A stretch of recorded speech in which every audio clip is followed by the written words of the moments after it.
예, 올여름 최악의 장마로 인해 물에 잠긴 자동차가 가장 많았다고들 하죠. 많은 분들이 올해 중고차 살 때 특히 침수차에 조심해야 한다라는 것은 1만 대 이상의 차량이 풍수의 차량이기 때문일 겁니다. 문제는 기후변화로 인해 앞으로 더 많은 자연재해가 발생하게 되고요. 그렇게 된다면 보험사의 손해율도 늘어날 수밖에 없다는 겁니다. 그래서 오늘은 기후변화와 보험에 대해 알아보도록 하겠습니다. K웨더 반기성 센터장과 함께합니다. 어서 오세요. 네, 안녕하세요. 네. 기후변화로 인해서 뭐 보험업계 리스크 얘기들 나오는데 실제로 이렇게 커지고 있는 게 맞습니까? 네, 그렇습니다. 이제 민원 재보험이 있죠. 민원 예. 재보험에서는 매년 발생하는 자연재해 건수가 최근 100년간 연간 50건에서 350건, 그러니까 7배가 늘었다고 네. 합니다. 민원 재보험이 정의하는 자연재해는 600억 원 이상의 경제적 손해가 있거나 300억 원 이상의 보험 손해, 10명 이상의 사망, 50명 이상의 부상자, 건물보험 청구 건수가 2,000건 이상 중 1개 이상에 해당되는 자연현상을 말합니다. 기후변화로 인한 재난이 기하급수적으로 지금 늘어나고 있다는 건데요. 우리나라 보험연구원도 올해 9월에 보고서를 내놓았죠.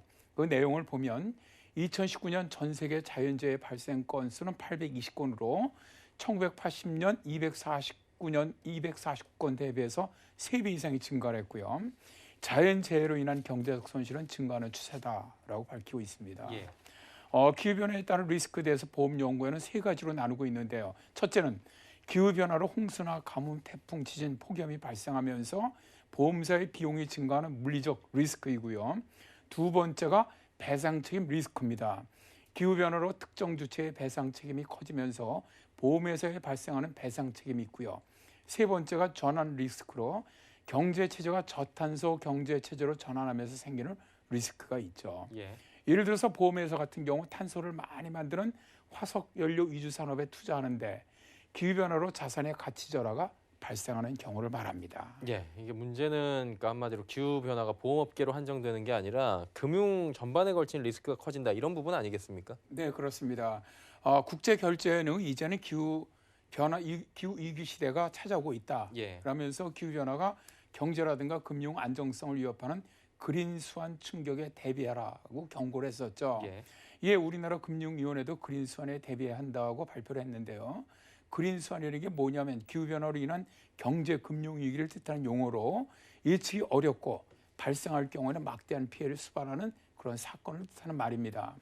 그런데 그린스완은 보험사의 금융 안정성에도 직접적으로 영향을 미치고 있다는 건데요. 특히 위험을 상품으로 하는 보험업계도 보험 인수와 투자 등 다양한 분야에서 기후위기에 적극적으로 대비를 해야 한다는 거죠. 하나의 예를 제가 좀 들어보죠. 네네. 선진국의 금융기관들은 석탄 발전소나 석유 산업에 대한 대출금을 회수하고 있고요. 신규 대출은 하지 않겠다라고 선언하고 있는데요.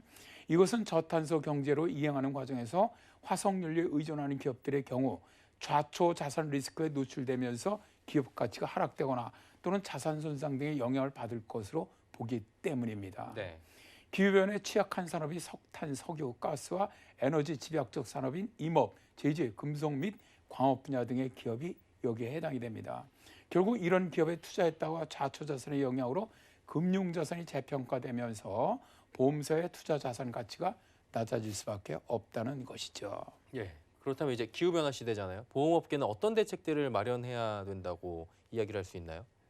해외 보험업계는 일단 기후변화 리스크에 대해서 영향에 대해서 좀 어떻게 보면 대비를 갖다 철저히 하고 있어요. 예. 해외 보험 감독 당국도 기후변화 대응 현황 조사를 한다든가 저탄소 경제 전환 영향 평가를 한다든가 공시제도를 개선한다든가 또는 재무 건전성 제도 개선과 같은 아주 다양한 방법으로 기후변화 리스크를 줄이기 위해서 선제적으로 대응을 하고 있습니다. 좀 쉽게 이야기해 보면 말이죠. 보험사는 기후 시나리오 분석을 통해서 지급보험금과 보험에서 자산 가치에 미치는 영향을 좀 분석을 하고 기후변화 리스크를 고려해서 자산 매입 전략을 세우고 재무 건전성을 평가해야 한다는 것이죠. 또한 기후변화에 대한 노출 리스크를 파악을 하고 기후변화의 영향을 고려한 언더라이팅이 필요합니다. 언더라이팅은요, 보험사가 위험, 피보험 목적 조건, 보험료율 등을 종합적으로 판단해서 계약의 인수를 결정하는 일을 말하는데 보험자가 피보험자의 손실을 담보하는 의미로 보시면 되겠습니다. 또한 기후변화 관련 소송에 대한 잠재적인 노출 리스크를 적정하게 평가를 하고 투자한 기업들이 탄소 배출 감축 전략을 수립 이행하는지에 대한 정보를 공개해야만 합니다. 예. 앞으로 뭐 보험사뿐만이 아니라 금융업계도 많은 변화가 좀 필요할 것 같네요. 네. 자, 오늘은 기후변화와 보험사 손해율 관련된 이야기 나눠봤고요. K웨더 반기성 센터장과 함께했습니다. 고맙습니다. 네, 감사합니다.